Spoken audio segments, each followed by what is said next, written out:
એટલે 3 છોકરા અંદર ઘૂસી ગયા. માસી અમને છૂપવા દો, અમને આમ કરવા દો, આમ કરવા દો. મારાથી જ અંદર બેસવા દેવાય. એ 3 છોકરા અંદર ઘૂસી ગયા. મેં ધક્કા મારીને બહાર નીકળ્યા. ભાઈ મેં કીધું નહીં, મારા ઘરમાં કોઈ નથી, કોઈ આદમી નથી, કોઈ છોકરો નથી. મેં પીધેલું હતું, બરાબર દારૂ પીધેલું હતું. દારૂ પીધેલું હતું. એમાં ખુલ્લી તરવાનો નીકળે છે ત્યારે પોલીસ શું ઓપ્શન બોલે છે, ત્યારે શું કરે છે, ત્યારે ને અમારા છોકરા મોહરમના દાર તરવાનો હોય તો પોલીસ વાળા 5-10 મિનિટ હોય તો કે ચાલો બંધ કરાવી દો, 5 વાગી ગયા બંધ કરાવી દો. તો પછી આ બધું શું છે? દહેગામના અંદર આ ચાલે છે શું? સમગ્ર ભારત જ્યારે ઇન્ડિયા અને ન્યુઝીલેન્ડના ફાઇનલ મેચમાં ભારતની થયેલી જીતનો જશ્ન મનાવી રહ્યું હતું, ત્યારે ગાંધીનગરના દહેગામ ખાતે આ જીતનો જશ્ન ઘર્ષણમાં પરિવર્તિત થઈ ગયો. 9 માર્ચના રોજ સાંજના સમયે દહેગામના કસ્બામાં આવેલ જૂની મસ્જિદ પાસે મુસ્લિમ સમુદાયના લોકો નમાઝ અદા કરી રહ્યા હતા. ત્યારે હિન્દુ સમુદાયના કેટલાક લોકો ભારતની જીતનો જશ્ન મનાવવા માટે રેલી કાઢી મસ્જિદ પાસે આવે છે. મુસ્લિમ સમુદાયે કરેલ આક્ષેપો અનુસાર સતત 2 વાર રેલી ત્યાંથી જ પસાર કરવામાં આવે છે અને ત્રીજી વાર માત્ર ને માત્ર કોમી માહોલ ખરાબ કરવામાં જ આવ્યો હોય તેવા ઉદ્દેશ્યથી દારૂની થેલીઓ મસ્જિદ પાસે ફેંકાય છે, પથ્થરમારો કરવામાં આવે છે, જય શ્રી રામના નારા લગાડવામાં આવે છે અને ત્યારબાદ મુસ્લિમ સમુદાય ઉશ્કેરાય એવા શબ્દો પણ બોલવામાં આવે છે. ત્યારબાદ બંને સમુદાય વચ્ચે ઘર્ષણ થાય છે અને ઘર્ષણ થતા જ પરિસ્થિતિ તંગ બને છે. નાસભાગ થાય છે અને અંદાજે 15 જેટલા વાહનોમાં તોડફોડ પણ કરવામાં આવે છે. અમુક ગાડીઓમાંથી તો દારૂની થેલીઓ પણ નીકળી આવે છે. બીજા દિવસે સવારના સમયે પોલીસ યુનિફોર્મ વગર અને પ્રાઇવેટ કારમાં આવીને મુસ્લિમ સમુદાયના જ કેટલાક લોકોની ધરપકડ કરી લે છે. ત્યારે ન્યૂઝ ફોર ઇન્ડિયા દહેગામ ખાતે પહોંચ્યું હતું અને મુસ્લિમ સમુદાય સાથે વાતચીત કરવામાં આવી હતી. સાંભળીએ મહિલાઓનો આક્રોશ. નમસ્કાર દર્શક મિત્રો, ન્યૂઝ ફોર ઇન્ડિયા પહોંચી ગયું છે અમદાવાદના દહેગામ ખાતે. ટૂંક સમયમાં જ હોળીનો તહેવાર આવે છે અને ગઈકાલે જ ભારતે જે જીત મેળવી હતી તેના કારણે કેટલાક લોકો તેનો જશ્ન કરવા નીકળ્યા હતા, પણ તે જશ્નમાં અહીં દહેગામ ખાતે ઘર્ષણ સર્જાયું છે. ટૂંક દિવસમાં હોળીનો તહેવાર આવે છે, તેના બાદ ઈદનો તહેવાર આવે છે. ભારત એક એવો દેશ છે જ્યાં બધા જ ધર્મના લોકો હળીમળીને રહે છે, બધા જ ધર્મના લોકો સાથે રહે છે અને આવી ઘટનાઓ ફરીવાર પુનરાવર્તન ન થાય તે માટે ન્યૂઝ ફોર ઇન્ડિયા દહેગામ ખાતે પહોંચ્યું છે અને જાણવા માટે કે શું હતો સમગ્ર મામલો. જી, આપનું નામ? નસીમબાનું. શું હતો સમગ્ર મામલો? જો પહેલી વખત આવ્યા, 2 વખત, એક વખત આવ્યા જવા દીધા, બીજી વખત આવ્યા જવા દીધા, ત્રીજી વખત આવ્યા ને અમારી નમાજ છૂટી તો બોડિયા વગર બોડિયા કરતા હતા. એવું ના ચાલે ને પછી જોર જોરથી બુઓ પાડતા હતા, દારૂની ગાડીની બોટલ બધી ફેંકી બહાર. આવું ના ચાલે ને. જીત કેમ હોય છે? જ્યારે આવે ત્યારે અમારી મસ્જિદના ઉપર હુમલો થાય છે, એટલે આ કોઈ રાઈટ નથી. અમે એમના કોઈ ધર્મના ઉપર અમે કશું બોલતા નથી, બરોબર? આજે એમને અમારા અહીંયા મસ્જિદના પથ્થરમારો કર્યો, અમારા છોકરાઓનો બોંડિયા કીધા અને પછી દારૂની પોટલીઓ ફેંકી. એ એમને કોઈ રાઈટ નથી, એટલે આના લીધે એક્શન તો એને લેવું જ પડશે પોલીસને. હું તો ઘરમાં એકલી જ હતી, મારી બેબી ઊંઘેલી હતી. મારા જવાન છોકરી છે, મારું ઘરવાળું નથી, હું બેવા છું અને મારી એક બેબીની ડિલિવરી આવેલી છે. નાનું બાળક લઈને ક્યાં જવાનું મારો? એટલે 3 છોકરા અંદર ઘૂસી ગયા. માસી અમને છૂપવા દો, અમને આમ કરવા દો, આમ કરવા દો. મારાથી જ અંદર બેસવા દેવાય. એ 3 છોકરા અંદર ઘૂસી ગયા. મેં ધક્કા મારીને બહાર નીકળ્યા. ભાઈ મેં કીધું નહીં, મારા ઘરમાં કોઈ નથી, કોઈ આદમી નથી, કોઈ છોકરો નથી. મેં પીધેલું હતું, બરાબર દારૂ પીધેલું હતું. દારૂ પીધેલું હતું અને એના પછી અંદર આવવાની જરૂરત જ કેમ હતી? અને જ્યારે બી આવું કંઈ થાય છે ને તો અમારા કસ્બાના છોકરાઓને ઉપાડે છે. આવું કેમ થાય છે? અને આ રીતે અમારું કંઈ વાંક ગુનો કંઈ નથી તો બી અમારા છોકરાને પોલીસ આખી ગાડી ભરીને લઈ જાય છે કે હવે તમારે આવું જ પડશે. અપવાસ મૂકેલા બધા છોકરાને આજે અપવાસ ગયું. આટલું 1 કરોડનું એક અપવાસ છે. એવા 10 છોકરા છે, બધાનું અપવાસ ગયું. અમે કહેવાયા હતા કે અમે બી જીતવાના આવી, અમને બી ખુશી થઈ ઇન્ડિયા જીત્યું એની, તો કોઈ આ રીતના અમે એમને ત્યાં જઈને આવું કર્યું અમે ના. એટલી ખરાબ આ વસ્તુનું નામ પણ અમારામાં લેવાનું આરામ છે. એ વસ્તુ અહીં લાવીને એ લોકોએ ફેંકી. પછી એ કોણ એવું બધું બરદાસ્ત કરે? અને એકલા છોકરા અને લેડીઝો, જેન્ટ્સ બધા મસ્જિદમાં હતા. આવું ના ચાલે. જ્યારે હોય ત્યારે પોલીસ વાળા અમારા છોકરાઓને જ કેમ ઉપાડે છે? ત્યાં જઈને ટોર્ચરો કરે છે છોકરાઓને. અને તમારી શું માંગ છે? અમારી એક જ માંગ છે કે અમારે આ બારે ઘડી અમારા અહીં ગાડી હવે રેલી નીકળવી જ ના જોઈએ. કોઈ બી રેલી આ મહેલામાં ના આવવી જોઈએ. પછી છેલ્લે મોક્ષ યાત્રા જ કેમ ના હોય એ બી અહીં બંધ થવી જોઈએ. હવે અહીં રેલી નીકળવી જ ના જોઈએ. અહીંયા એક જ એક્શન બસ કે એ લોકોના બી પૂરો, જેટલા અમારા 10 છોકરા ગયા એ લોકોના 10 છોકરા જવા જોઈએ. અમારા બધા છોકરા રોજદાર છે.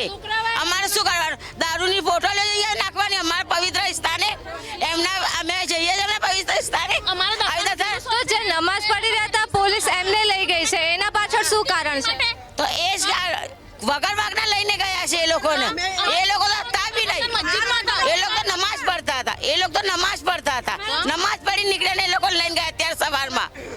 સવારે 4 વાગે બધા છોકરાના ઘરમાં આવીને લઈ ગયા છે. અપવાસનો ટાઈમ અમારે 4 વાગ્યા 3 વાગ્યાથી અપવાસ મૂકવાનું ટાઈમ થાય છે. ઘરમાં આવીને છોકરા બ્રશ કરતા હતા એ લોકો આવીને નામ સાથે લઈને ગયા છે. એ લોકોના નામ ક્યાંથી આવ્યા? અમારા છોકરા ત્યાં બાઈકો લઈને ગયા હતા. દારૂની બોટલીઓ અમારા છોકરા ફેંકવા ગયા. આજથી 3 મહિના પહેલા પણ ઠાકેડાઓ અહીંયા ઘૂસી ગયા. આજથી 3 મહિના પહેલા બી અહીંયા ઠાકેડાઓ લોકો ઘૂસી ગયા હતા અને આ રીતના જ આ લોકોએ બાઈકો લઈને અહીંયા આવ્યા હતા અને મારઝૂડ કરી હતી.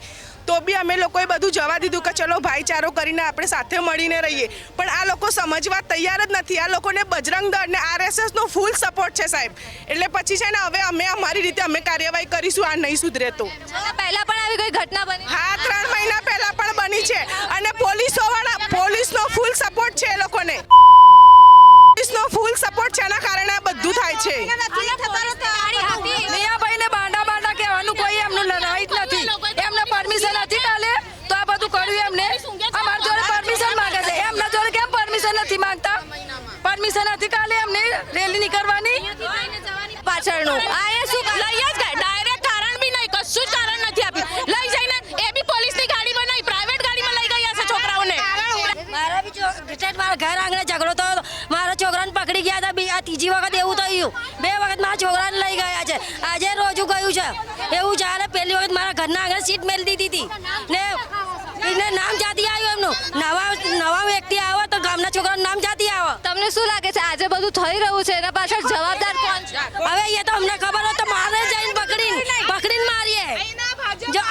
અહીંયા જો એ જોઈ બીજું કોઈ ના હોય. હવે તમને ખબર હોય તમને જ ખબર હોય ને કે આ વ્યક્તિનું નામ તમારી જોડે છે તો તમને જ ખબર પડે. બીજું કોઈ ના હોય. અમને બી મસ્જિદ આગળ અમને બી પોલીસ પ્રોટેક્શન જોઈએ. અમારે બી પોઈન્ટ જોઈએ છે. એમના લત્તામાં 3 મહિનાથી પોઈન્ટ છે. અમારે ઈદ સુધી અમને પોઈન્ટ જોઈએ. અમારે નમાઝ ચાલુ ત્યાં સુધી અમારી સુરક્ષા કરવાની છે. પણ અમને મસ્જિદ આગળ તો પોઈન્ટ જોઈએ. પોલીસ વાળાને સાંભળવું હોય તો સાંભળી લે. અમને પોઈન્ટ મળવું જ જોઈએ. અને એમના લત્તામાં છે ને એવું અમારા લત્તામાં બી 24 કલાકો બેસાડો. તો પોલીસ સુરક્ષા મેળવવા માટે હવે તમે શું કરો? ઘરમાં બેસાડી દે છે અને છોકરાઓને લઈ જાય છે. તો પછી અમારી પ્રોટેક્શન અમને કોણ આપશે? તમને શું લાગે છે પોલીસ આજે કાર્યવાહી કરી રહી છે કાયદાના ખિલાફ જઈને, તો શું લાગે છે કોણ છે એના ન્યાય છે? અંધા કાનૂન કે છે ને એવી સિસ્ટમ છે. અંધા કાનૂન જેવી સિસ્ટમ થઈ ગઈ છે દેગામમાં. તો અંધા કાનૂન જેવી સિસ્ટમ અહીંયા થઈ ગઈ છે. એટલે તમારા દ્વારા અમે અરજ કરીએ છીએ કે અમને બી પોલીસ પ્રોટેક્શન જોઈએ અને અમારા છોકરાઓ ઘરે જોઈએ અમારે. બસ એટલું જ છે, બીજું કશું જ નહીં. રાત્રે 10:15 10:30 વાગે મેચનું પત્યું બરોબર. મેચની રેલી આવી. રેલીનું પરમિશન આ બાજુ છે નથી બરોબર. એનું પરમિશન છે સીધું સોની બજારથી લઈને પારોટવાડામાં થઈને જતી રહે.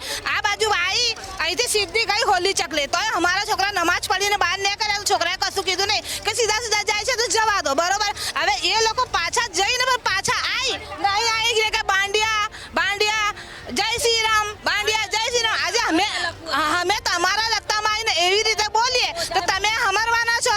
તમે નહીં હમરવાના બરોબર. પછી અમારા છોકરાએ પછી એમના ઉપર એ કર્યો હુમલો કર્યો કે ભાઈ એવી રીતે નહીં કરવાનું. તમે જાઓ તો સીધા જતા રહો, એવી રીતે સીધા પાછા જતા રહો.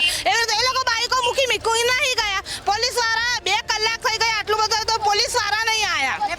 બાઈકો બધું બાઈકના અંદર દારૂ છે બધું છે. હાલમાં વિડીયોના અંદર છે. તમે કહેતા હો તો વિડીયો મારી જોડે છે. હું તમને બતલાડું કે દારૂની બોટલીઓ આજે મસ્જિદના ઉપર હુમલો કરવાની એ લોકોની પૂરી ઈચ્છા હતી. કેમ કે અમારું નમાજનું ટાઈમ હતું. અમારે નમાજનું ટાઈમ હતું તો અમારા મસ્જિદના ઉપર એ લોકોનો હુમલો કરવાનો પૂરો ઈરાદો હતો ને અમારો ધર્મ ઉપર જવાનો હતો. પણ આ તો બચી ગયો. છોકરા બધા અમુક નમાજ વહેલા પડી રહે. કેમ કે અમારી 2-3 મસ્જિદો છે તો પેલી મસ્જિદવાળા નમાજવાળા છૂટી ગયા. પેલી મસ્જિદવાળા આ મસ્જિદની નમાજ ચાલુ હતી. એટલે કેમ કે અહીંયા આગળ લારી લાગે છે ચિકનદાનાની. તો છોકરા નમાજ પડીને રોજો ખોલીને બરોબર ખાય નહીં એટલે છોકરા ખાવા આવ્યા હતા. એટલે અમારી સુરક્ષા થઈ ને તો બધા છોકરા મસ્જિદમાં બેસી જતા. મસ્જિદના અંદર બેસવાની એ લોકોની. તો ત્યારે પોલીસ શું કરે છે? પોલીસ આવી ખરી. પોલીસ હાથે રહીને ગાડીઓ મૂકી આવે છે બારોટવાડામાં.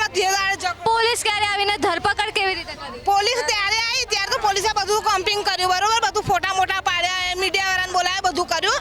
પોલીસ ડાયરેક્ટ 4 વાગે આવી શહેરીના ટાઈમે. અમારે જે આજે સવારે 4 વાગે આવીને છોકરાને ઘેરમાંથી લઈ ગયા તો એમના કેમ નહીં ઉપાડ્યા ને અમારા છોકરાને લઈ ગયા?